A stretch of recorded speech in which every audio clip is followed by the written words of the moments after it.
This is the heart of the entire operation. DIY? Kinda, but the switch is already built, and this is what's controlling our battery backup. It cuts out at 18.6, which is nowhere near the discharge that this battery is capable of. Back to the drawing board, let's figure out what we can do about this. If you have any ideas, let me know.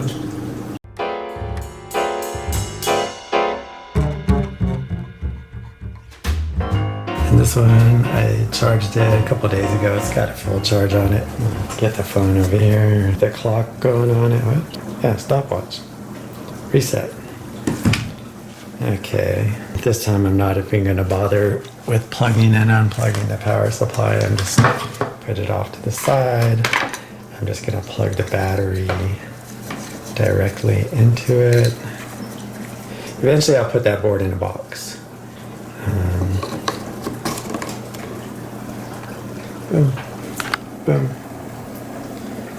Oh, start.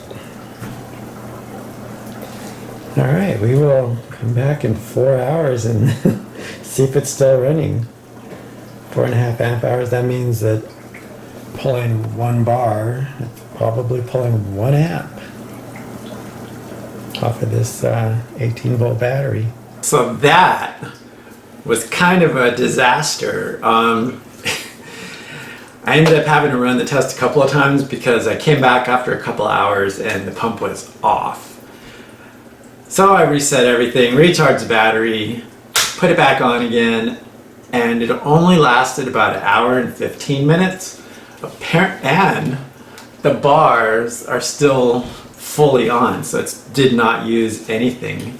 Should be 4 times the capacity, right? And it is, but because of that 18.6 shutoff that JBOW controller has, apparently the bulk of the energy being stored in here is below 18.6 volts. So what I'm finding so far in my little rat's nest here is that this controller wants to cut out at approximately 8.6 volts.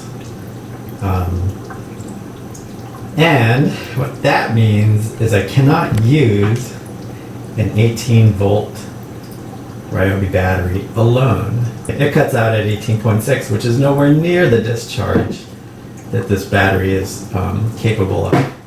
So what I did, I don't have a 24 volt battery and I don't have 2 12 volt lithium ion batteries. So I went out and purchased this lithium battery that's 6 volts. And I add it to the 18 volts and then I get 24 volts. So I've been running that, but in order for it to stop running, it has to drop down all the way to 18.6 volt. When you discharge it, you only want to discharge that to approximately 22.5 volts, somewhere in there. Because if you take it down further than that, if you take it down to the 18.6 that this wants to take it down to, then you run the risk of killing those batteries that are in there. So you don't want to do that. So what I did, I thought, oh, Spicy's pretty smart here.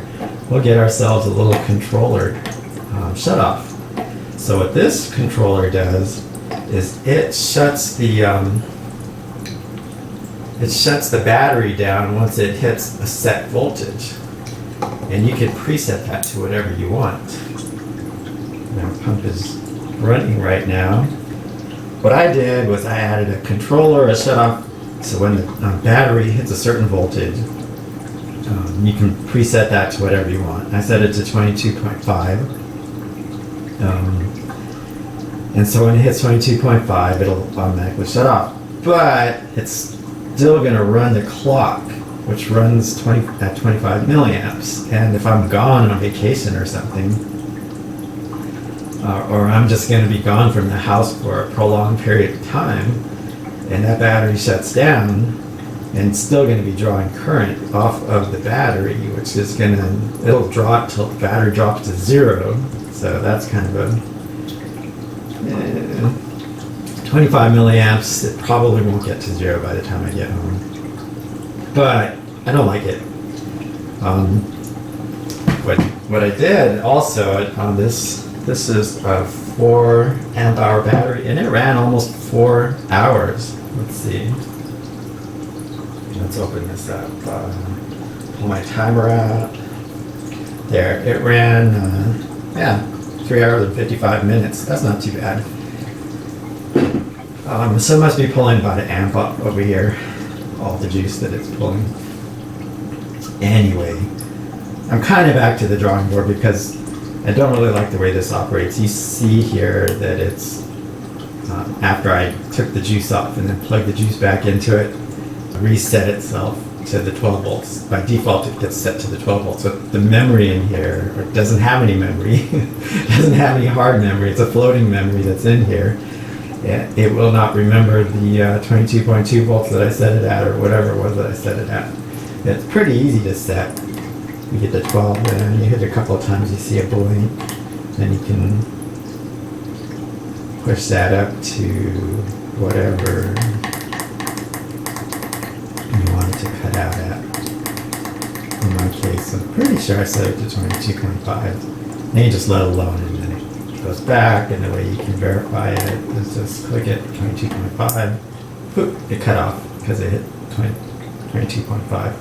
Now you can set the variance on here, so it has to actually climb 2 volts, 3 volts, 4 volts, whatever you set it at above that 22.5 before it turns back on again. So in other words, most batteries bounce. You draw them down to like whatever level, in this case 22.5 volts. You draw them down to 22.5 volts. You take the draw off of them, and then they'll kind of bounce back up a little bit. That's just what batteries do. The nature of batteries. So you can set this so that it doesn't come back on. See how it's kind of bouncing back up? It will eventually get sucked down because the clock is running off those batteries now. Hopefully, that 4 hours that it's on the battery, my power will come back on, because this is for a power outage, and 4 hours of power outage, that's not bad to run the J-valve pump. That's the wave maker. I've got it in a bucket down here. We've got running, mixing a load of salt there. But I'm not really liking this because I'm not liking having all these different circuits involved. I mean, that's pretty clean. That works like a charm. That is a beast. That power cuts out. Like, here, watch. I'll plug it back in. We'll simulate the power coming back on. Boom. That LED lets you know that it's switched over. And so now, the pump should come back on, but it's not. And it's this. This has stopped it from coming back on. Yet another reason I don't like having this in between, because it's not working. It's kind of cool that 22.2 volts did get us down to 1 bar. So, nice to know I hit that right. There's charts on the internet where you can go and find how far to draw your battery down. Yeah, that is not coming back on. So let's eliminate the circuit and just plug directly into, boom, and we're back on. So yeah, we don't like this circuit. No good. I need to come up with a solution for my battery, because 24 volts is not going to cut it. They have these beautiful 24 volt, 100 amp hour batteries, and I thought, oh, if this works, and this works, I can go grab one of those and I can run that tank for a couple days. I can run, well, I only have 2 pumps on there, but I can run, oh, and I have my refugium pump. So I could run all 3 pumps, my refugium pump, my wave maker pump, and then my little hidden sponge filter in the back. I run it for a couple of days on a 100 amp hour battery. Well, 100 hours, right? The refugium pump's not DC anyway, that's AC. So I have to figure out another solution. Running the LEDs off solar, all I need to do is figure out what to do about that refugium pump. Maybe get a DC pump on that. That refugium, I have had that pump, the power go out on the refugium pump for about 3 days before I even noticed it, and everything was fine in there.